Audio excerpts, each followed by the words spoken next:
조갑제TV 시청자 여러분 안녕하십니까? 저는 조갑제닷컴의 조세별입니다. 2023년 3월 3일 저녁 7시를 가리키고 있습니다. 오늘 이재명 대표의 공직선거법 위반 사건 첫 재판이 열렸는데 어떤 공방이 오갔는지 좀 살펴보겠습니다. 자, 오늘 첫 공판이었음에도 불구하고 이례적으로 무려 7시간이나 걸렸습니다. 검찰이 공소사실을 낭독하는 데만 1시간이 넘게 걸렸다라고 합니다. 이재명 변호인 측도 PPT를 준비해 와서 범죄 사실을 하나하나 반박했다라고 하는데, 자, 이번 사건은 공직선거법상의 허위사실 유포 혐의입니다. 크게 두 가지 범죄 내용을 가지고 있죠. 자, 첫 번째는 고 김문기 씨, 성남도시개발공사 개발 1처장을 시장 재직 때는 몰랐다라고 말했었는데 이게 허위사실이다라는 겁니다. 자, 두 번째는 백현동 옹벽 아파트와 관련해서 부지 용도 변경을 해줬는데 이게 성남시가 특혜를 준 게 아니라 당시 박근혜 정부 국토부가 압박을 해와서 어쩔 수 없이 우리가 용도 변경을 해준 것이다. 자, 이렇게 국정감사장에서 말했었는데 이게 또한 허위 사실을 유포했다. 자, 이런 혐의입니다. 자, 오늘은 주로 김문기 씨를 몰랐다. 이 부분을 가지고 공방이 아주 길어졌는데 이 부분만 한번 살펴보도록 하겠습니다. 그동안 이재명 측은 성남시에 팀장급 하위 직원이 얼마나 많은데 그 사람들을 다 어떻게 기억하느냐, 자, 이렇게 주장해 왔죠. 자, 오늘 검찰은 이에 대해서 이렇게 반박했습니다. 김문기 처장은 이재명 당시 성남시장의 핵심 공약인 대장동 위례 개발 사업 등을 담당했던 핵심 실무자다. 주요 업무를 수시로 보고받았고 함께 골프 등의 여가도 즐겼다라고 지적했습니다. 자, 이어서 피고인은 역점 사업이던 대장동 사업에서 핵심을 맡은 김문기 처장 등과 업무 관련성이 확인될 경우 책임에 대한 비판 여론이 확산할 우려가 있어서 연관성을 차단해 비난 여론을 막으려 했다. 즉 지난 대선 과정에서 이런 환경이 있었다라는 겁니다. 결국 대선 승리를 위해 불리한 선거 쟁점인 대장동 비리 의혹 관련성을 차단하기 위한 목적, 또 부정 여론을 조기에 차단하기 위한 필요성의 발언이었다라고 이렇게 말했습니다. 즉 이런 허위 사실을 말하게 된 배경이 당시 대장동 개발 비리가 막 터져 나오던 시점이기 때문에 여기에 자신이 연루되었다라는 것을 차단하기 위한 목적으로 그래서 김문기를 모른다라고 말했던 것이다. 그 배경을 설명하고 있죠. 자, 이에 대해서 이 대표 변호인 측 이렇게 반박했습니다. 자, 어떤 사람을 몇 번 이상 보면 안다고 해야 하느냐? 어떤 기준인가? 공소사실이 무슨 말인지 모르겠다. 어떤 사람을 아는지 여부는 경험한 내용과 횟수로만 증명할 수 있는 것이 아니다. 피고인의 발언 내용은 성남시장 재직 당시 김문기 씨를 몰랐다는 것인데 이는 시간과 공간이 특정되는 구체적 사실이 아니라 주관적인 것에 불과하다. 사람을 안다라는 기준은 상대적이고 평가적인 요소가 있다. 한 번만 봤어도 안다고 말하는 사람이 있는가 하면 몇 번을 만났어도 모른다고 말하는 사람도 있는데 개인적으로 안다는 말은 사적인 친분이 있다는 뜻으로 보인다. 자, 이렇게 부연했습니다. 성남시 공무원만 약 2,500명이고 산하기관 임직원까지 더하면 4천여 명에 달한다. 김문기 씨와 같은 직급인 팀장만 600명이다. 자, 이렇게 설명했습니다. 자, 그리고 호주 출장을 함께 다녀온 것에 대해서도 이렇게 반박합니다. 피고인이 성남시장일 때 해외 출장을 16차례 갔고 많이도 갔네요. 한 번에 10여 명이 함께 갔는데 이 가운데 한 출장에 같이 간 직원을 기억할 수 있을지 모르겠다라고 말했습니다. 저는 이 두 가지 허위사실 유포 중에 이 김문기 씨 거는 유죄가 나오기 사실을 저는 좀 어렵다라고 봅니다. 왜냐하면 변호인이 지적한 그대로죠. 누구를 아느냐 모르느냐 여부가 뭔가 주관적인 영역에 해당될 수 있기 때문에 아무리 정황상 여러 가지 증거를 들이민다 하더라도 몰랐다라고 말할 수 있지 하는 이런 주관적인 평가가 들어가는 부분이라는 거죠. 그렇기 때문에 아무리 증거를 갖다 붙여도 그 당시에 나의 의도는 이런 거였다. 내 기준에서 뭐 이 정도면 안다라고 하는 기준을 벗어난 영역이었기 때문에 그래서 난 이렇게 말했던 것이다.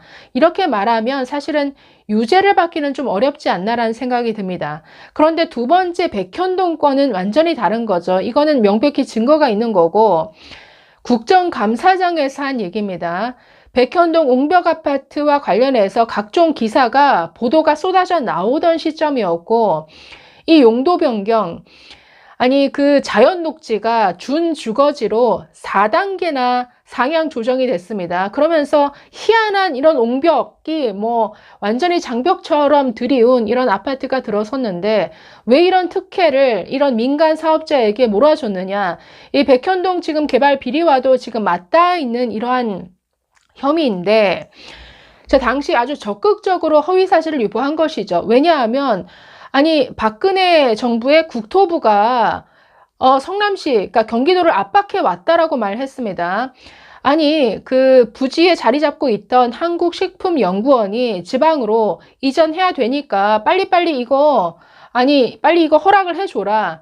그렇게 국토부에서 압박을 해줬기 때문에 우리는 어쩔 수 없이 수동적으로 그 부탁을 들어준 것뿐이다. 자, 이 정도면 아주 적극적인 거짓말을 한 거죠. 이게 거짓말이라는 것을 지금 여러 증거를 가지고 검찰이 그 공소 기소를 했습니다. 아니 관련 공문을 다 찾아보니까 아니 당시 국토부에서 뭐 그와 관련한 어떤 공문도 보낸 게 없고 어떤 압박을 했다라는 정황이 전혀 없다. 그렇기 때문에 이건 허위 사실이다. 이건 굉장히 명백하게 객관적으로 가려낼 수 있는 부분이죠. 자, 그래서 김문기 씨를 몰랐다라고 하는 부분은 저는 유죄가 나기는 좀 어렵다라고 보고 두 번째, 이 백현동과 관련해서는 아주 적극적인 그리고 의도적인 허위사실 유포였다라고 봅니다. 자, 그래서 만약에 이번 재판에서 100만 원 이상의 벌금형이 나오게 되면 의원직 상실하게 되죠. 이뿐 아니라 향후 5년간 피선거권이 박탈됩니다. 그러니 당연히 다음 대선에도 나올 수가 없죠. 이뿐 아니라 민주당은 지난 대선에서 받았던 이 선거 비용 434억 원을 다시 토해내야 됩니다. 자, 그래서 이 공직선거법 위반 사건이 사건 자체로는 대장동 개발 비리, 또 성남FC 뇌물 사건과 비교하면 그 중요도가 좀 떨어져 보일지 몰라도 결과만 보면 훨씬 치명적일 수 있다는 거죠. 자, 그렇기 때문에 이 재판 아주 중요하게 지켜봐야 할 것 같습니다. 자, 오늘 재판에서 또 하나 재밌었던 것은 검찰이 의도치 않게 이재명 대표의 휴대폰 번호를 만천하에 공개하는 게 돼버려서 이재명 변호인 측이 항의하는 일이 있었다라고 합니다. 자, 김문기를 몰랐다라고 하니까 검찰은 계속해서 아니다. 두 사람이 과거부터 잘 알던 사이다. 이런 증거를 계속 제출을 했겠죠. 자, 그 중에 하나가 고 김문기 씨가 쓰던 휴대폰 포렌식 내역을 소개를 했다라고 합니다. 자, 거기를 보면 김문기 씨가 이재명의 휴대폰 번호를 여러 개 저장해 놓고 있었다라는 거죠. 뭐 이재명이 쓰는 휴대폰 번호 자체가 여러 개인 모양입니다. 자, 그런데 그 여러 개의 휴대폰 번호가 거의 뭐 2009년부터 저장이 되어 있는데, 그러니까 번호에 따라서 하나는 뭐 이재명 시장, 이재명 변호사, 이재명 지사 이런 식으로 각각 저장이 되어 있었다라는 것이죠. 그렇기 때문에 검찰은 아니 성남시장 때뿐만 아니라 변호인 시절부터 서로 알던 사이였고 유동규 등과도 뭐 주택 사업과 관련해서 예전부터 친분이 있었다. 그렇기 때문에 과거 오랜 시절부터 서로 이렇게 아니 휴대폰 여러 개 쓰고 있는 번호를 다 저장해 둘 정도로 서로 아주 가까운 친분이 있던 사이였다라는 그 증거로 제시를 한 겁니다. 자, 그래서 의도치 않게 이재명 그 대표의 휴대폰 번호, 현재 사용하고 있는 번호까지 다 재판정에서 이렇게 공개적으로 얘기를 하니까 아니 변호인 측이 왜 전화번호를 여기서 말하는 겁니까? 이렇게 항의를 했다라고 합니다. 오늘 방청객들도 꽤 있었다라고 하는데 뭐 의도치 않게 이재명 대표의 그 휴대폰 번호를 다 알게 된 셈이죠. 자, 그래서 오늘 첫 재판부터 아주 공방이 치열했던 것 같습니다. 보통 첫 공판에는 뭐 혐의를 인정하느냐, 그러니까 공소 사실을 낭독을 하고 이 혐의에 대해서 뭐 인정을 하느냐, 안 하느냐, 뭐 이 정도로만 좀 하고서 간단하게 마치는 경우가 많은데 처음부터 아주 장장 7시간 아주 치열한 공방으로 진행된 것 같습니다. 계속 관련 이제 증인들이 다음부터는 출석할 거고 증인 신문도 계속 이어져서 앞으로 이 공방은 계속 치열해질 것 같은데 이 결과가 어떻게 될지 벌금형 100만 원 이상이 나오는 결과로 이어져서 아예 피선거권이 박탈되는 이런 치명적 결과를 낳을지 아주 귀추가 주목됩니다. 감사합니다.